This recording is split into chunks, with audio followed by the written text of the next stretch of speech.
Netherlands, though, there is a game going on, and they will have their first home game in Rugby Europe, and the first home game of this Rugby qualification Centre in Amsterdam.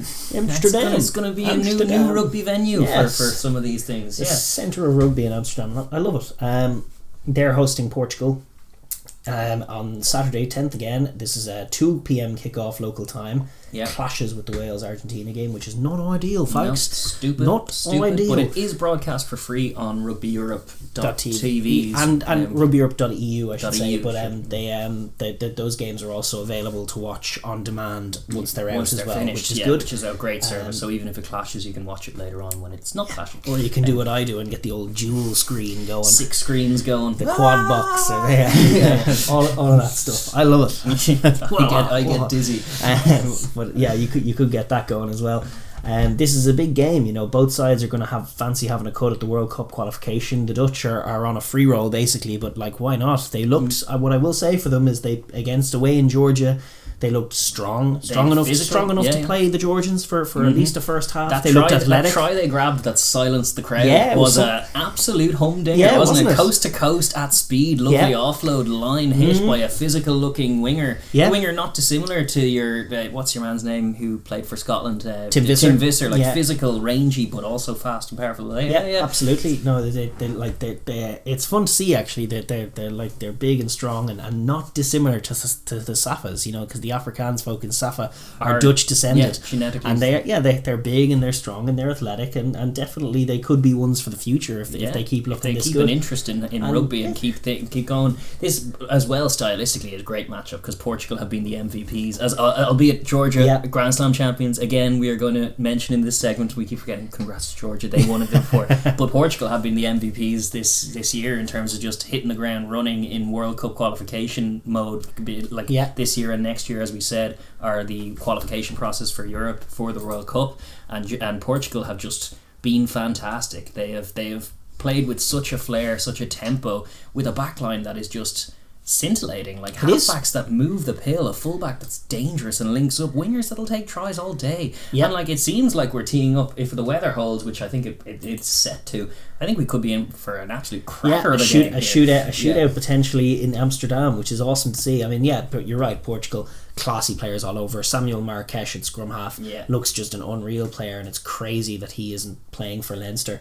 And then you've got Portela at 10, who's a very fine player. Jose Lima in the centre is a lovely player, and then Marta and Storti on the two wings with Sousa at fullback are class. And as Shane says, they take tries, they run little inside balls, their tracking runs are awesome. They just give the ball as well. They don't pass they don't throw the Marcus Smith perfect passes, they throw little passes, but they pick lines off one another. Their line running is great, and they end up scoring loads of tries because of it. Like no other team in Rugby Europe, they turn line breaks into tries. The caveat though is that obviously as good as they have been and as MVP-ish as you say they have been, they haven't quite made a count on the leaderboard. They are 1 from 3. They beat Spain, that was great. They had the beatings of Romania and threw it away, and then they hustled against Georgia. That was right. That was it. Oh, such a sad moment in Romania. It was they had it won and they thought that, but they had the big adrenaline dump at 70 minutes, and then Romania came crawling back at them. They took a 2-score lead, which they possibly understandably thought would be enough with 15 to go,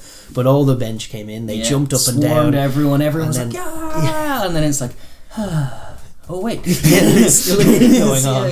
And they ended up losing it terribly and to a late sort of maul try from Romania, which was a sad time for Portugal, but they have nevertheless been totally entertaining. The games involving them have been the best games. That's what I mean kind of by MVP. No, and they've been quality as well. They have truly been excellent, and their win against Spain was statement-esque. Their performance against Georgia was game. And listen, look, Romania, here they are mixing with Argentina with they had that Romanian team out in its feet, and Romania were blessed to get out of there with a win. They will look to flex their muscles, but it's the second sort of block now that they're entering into in terms of test windows. They're going to have more games in November, more next spring. This is a marathon, not a sprint, and it is important that they kick on. They haven't got anything yet. In fact, they're points tally hasn't quite reflected their how play. Good they are, yeah. But, and if they're a little rusty here, the Netherlands have had game time. They played Belgium and then they played Georgia, whereas Portugal have had a few months off now. So ring rust is a legitimate fear and it's for important. them. They have this game this week and they have Russia next week, and Also it's a 2-week make or break block. And if they can get 2 wins, they're going to be in prime position to chase that that Europe 2 spot. Yeah. And listen, they move the ball very well. There's no reason to doubt them. Yeah. Except for the fact that the Dutch will probably be bigger and stronger. Yeah. It's up to them to be quicker and more clinical, more accurate. That's and that is what the equation is. But both sides look well au fait with a high tempo game. That the Dutch seem to like to move the pill as well, which is nice to see. So I expect a pretty fun, like a pretty game, literally a pretty game. Yeah. Because I think it'll be flowy. I think if the weather holds, it'll be just played with in good spirits at a nice tempo. And I am giving the edge to Portugal. I'm putting my faith in them to get it done. But I wouldn't be surprised. I think this Netherlands team does have something for this comp. Maybe they could go on a run. It could be Portugal they come for. It could be Spain that they mug off. It could be Russia. Russia for being too slow. You never know. But I think they are a welcome addition. I think they're certainly more valued than Belgium were. No disrespect. Harsh on the Belgians. I think so. They looked. It was a tight game. It was a tight game. They were lucky to get in. Like Belgium could spring back up, yo back up next year for all I know. But I think this Netherlands team are a welcome addition, and it's not just because they wear orange, but that is part of the reason. They're awesome. They definitely look good against Georgia, and I'm excited to see. Well, it'll be a telling game, more so than the one against Georgia, first game in the comp. No expectations. No. This is a home game against one of the seemingly seen to be more vulnerable and less traditional sides in the competition. Mm-hmm. Perfect opportunity to stamp your authority, and I think for both sides the stakes couldn't be higher, and the rugby couldn't be funner. So if you have the means at all or the interest, be sure to tune in, because this one probably will be easy on the eye. I agree.